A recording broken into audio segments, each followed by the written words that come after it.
video I have taught you about the lesson 7, but today I am going to teach you lesson 8, safety rules and general awareness. Safety rules, सुरक्षा के नियम और एक सामान्य सी सावधानियां जिनको हमको अपने दैनिक जीवन में रखनी चाहिए। कभी कभी अनायास बहुत ही घटनाएं घटित हो जाती हैं, हमारे चोट लग जाती है, भिन्न भिन्न प्रकार की घटनाएं होती हैं, कैसे सावधानी बरतनी चाहिए। और कभी कभी बड़ी बड़ी दुर्घटनाएं भी हो जाती हैं, तो हमको सावधानी की आवश्यकता है। तो इस पाठ के माध्यम से हम आप सबको एक सामान्य सी सावधानियां क्या बरतनी चाहिए वो हम बताना चाहेंगे। सभी भैया बहन अपनी किताब को अपने सामने खोल के रखें। देखिए, today we live in the era of scientific inventions. Today आजकल, वी लिव हम रहते हैं, इन द एरा मींस युग ऑफ साइंटिफिक इन्वेंशन, वैज्ञानिक आविष्कार। तो आजकल हम वैज्ञानिक आविष्कारों के युग में रहते हैं। So accident take place day by day, इसलिए एक्सीडेंट दुर्घटनाएं टेक प्लेस माने स्थान लेते हैं, माने दुर्घटनाएं होती हैं डे बाई डे, दिन प्रतिदिन। समटाइम्स, कभी कभी serious accident cause death, serious बहुत ही गंभीर जो दुर्घटनाएं होती हैं कॉज कारण बनती है डेथ, मृत्यु की। कभी कभी जो बड़ी ऐसी बहुत ही गंभीर जो है दुर्घटनाएं हो जाती हैं जो हमारी मृत्यु का कारण बनती है। These accidents take place due to carelessness. These accidents, ये दुर्घटनाएं take place due to carelessness, careless असावधानी के कारण होती हैं। For example, उदाहरण के लिए, we may have electric iron in our home. हम रखते हैं इलेक्ट्रिक आयरन, एक बिजली की प्रेस इन अवर होम, अपने घरों में। ए चाइल्ड, एक बच्चा, may be playing near it, इसके पास खेल सकता है। ही मे बर्न हिज फिंगर, और वो जला सकता है अपनी उंगली को, बाई टचिंग इट, उसे छूकर। माना कि हमारे यहाँ एक प्रेस है, बिजली की है, वो गर्म हो गई है, बच्चा है नहीं जानता है, उसने उंगली को टच कर दिया और वो अपनी उंगली को जला सकता है। Road accidents are very common these days. इन दिनों में जो सड़क दुर्घटनाएं हैं वो बहुत ही सामान्य सी चीज हो गई है।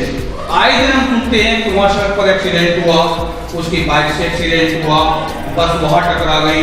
इस तरह की आए दिन जो हम घटनाएं सुनते हैं वो सड़कों पर होती हैं। स्पीडी व्हीकल, तेज गति वाले वाहन में हर्ट, वो चोट पहुंचा सकते हैं एनी चाइल्ड, किसी भी बच्चे को, while he is playing carelessly, जब वो खेल रहा है बड़े असावधानी पूर्वक, केयरलेसली असावधानी पूर्वक। जब वो बालक असावधानी पूर्वक खेल रहा है तो कोई भी तेज गति वाला वाहन उसको चोट पहुंचा सकता है। If we are careful, अगर हम सावधान रहेंगे, we can avoid these accidents, तो हम इन दुर्घटनाओं से बच सकते हैं, तो हमारे सामने इस प्रकार की दुर्घटनाएं नहीं होंगी। Some important safety rules are the following. कुछ बहुत ही महत्वपूर्ण सुरक्षा के नियम हैं जो नीचे लिखे हुए हैं। फॉलोइंग निम्नांकित हैं, उनको जरा ध्यान में रखेंगे। और ये सारे के सारे रोड रूल्स है। Always keep to the left, हमें हमेशा बाईं तरफ चलना चाहिए। हमको हमेशा सड़क के बाईं किनारे पर, बाईं तरफ चलना चाहिए। Never cross the road in Hari, Hari means जल्दी, जल्दी में सड़क पार नहीं करनी चाहिए। नेवर क्रॉस द रोड इन ए हरी, एक जल्दबाजी में हमें सड़क को कभी पार नहीं करना चाहिए। Watch the traffic light carefully, सावधानी पूर्वक ट्रैफिक लाइट को देखो। एक चौराहे पर एक ट्रैफिक लाइट लगी होती है, उसको हमें सावधानी पूर्वक देखना है, तो हमें उस ट्रैफिक लाइट के रूल्स के अनुसार ही चलना है। माइंड योर ब्रेक, ब्रेक पर मस्तिष्क रखिए, और ब्रेक योर माइंड, और अपने मस्तिष्क पर भी ब्रेक रखिए। अपना मस्तिष्क जो व्यवस्थित होना चाहिए। Don't play near the congested road, don't play मत खेलिए एक कंजेस्टेड रोड, जो रोड पर भीड़ है, ज्यादा यातायात है, आवागमन ज्यादा है, उस रोड के पास नहीं खेलना चाहिए। अब मान लीजिए सावधानी बरतने के बाद भी कभी कभी कुछ न कुछ हल्की फुल्की घटनाएं हो जाती हैं, तो उसके लिए हमें क्या करना चाहिए? उसके लिए फर्स्ट एड की आवश्यकता होती है और वो फर्स्ट एड का प्रयोग करना चाहिए। तो फर्स्ट एड क्या होता है? A home treatment before formal medical treatment. एक घर पर जो ट्रीटमेंट दिया जाता है एक मेडिकल ट्रीटमेंट से पहले, इज कॉल्ड फर्स्ट एड। उसे हम जो है फर्स्ट एड कहते हैं, प्राथमिक चिकित्सा। फर्स्ट एड मीन्स प्राथमिक चिकित्सा होती है जिसे हम घर पर ही देते हैं। एज ए परिणाम रूप ऑफ फर्स्ट एड, इस प्राथमिक चिकित्सा के परिणाम स्वरूप एक वुंडेड पेशेंट, एक घायल रोगी गेट रिलीफ, उसे आराम मिलता है। ड्यूरिंग द टाइम, इस समय के दौरान, he needs to be quiet, उसे शांत रहना चाहिए। हेल्प द वुंडेड प्रॉपरली, और उस घायल व्यक्ति की प्रॉपरली उचित प्रकार से हमें मदद करनी चाहिए। Advise him to have patience, और उसको एक धैर्य रखने की सलाह देनी चाहिए। Burning is also very common, और एक जलना भी एक सामान्य चीज है। बॉइलिंग वाटर, उबलता हुआ पानी और मिल्क में बर्न अस एनी टाइम, किसी भी समय हमें जला सकता है। केमिकल्स लाइक एसिड, और एसिड जैसे जो केमिकल होते हैं ऑल्सो बर्न अस, वो भी हमें जला सकते हैं। बर्निंग इज वेरी पेनफुल, और जलना बहुत दर्द देने वाली चीज होती है। अगर जल जाते हैं बहुत जलन पड़ती है। तो इस तरह से ये आपका आगे है। स्नेक बाइट्स, कभी कभी घरों के अंदर सर्प निकलते हैं और वो सर्प से हम लोग बहुत घबरा जाते हैं। हमको घबराना नहीं चाहिए और उसके लिए पूरा फर्स्ट एड देना चाहिए हमको।